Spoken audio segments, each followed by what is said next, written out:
Aide-nous à décrypter la situation, ce complexe oedipien du Bitcoin en France. Oui, exactement. Alors, déjà, merci beaucoup pour l'invitation. Je suis ravi d'être présent aujourd'hui. C'est vrai que la crypto, le Bitcoin, même de manière plus générale, effectivement, la blockchain, c'est un sujet, on va dire, qui est pas vraiment traité d'un point de vue politique. On n'a jamais vraiment pris au sérieux, en réalité, la blockchain, la crypto, le Bitcoin. Il faut se rappeler qu'en 2016-2017, certains voulaient quand même l'interdire, tout simplement. Donc, on a quand même évolué un petit peu sur la situation.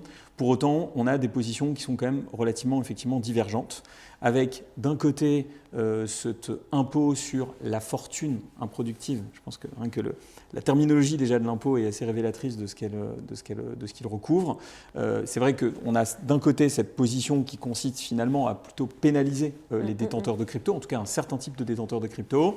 Et puis de l'autre côté, on a une proposition de loi qui effectivement émanait d'un parti politique, peu importe quel est ce parti, qui lui effectivement semble avoir pris conscience, en tout cas du fait que la crypto, de manière générale, n'était pas juste quelque chose qui passait et qui allait un peu comme un effet de mode et puis qu'on allait passer à autre chose derrière, mais qu'en réalité il y avait quelque chose de beaucoup plus structurant, avec notamment effectivement la volonté de faire une vraie réserve stratégique de Bitcoin. Donc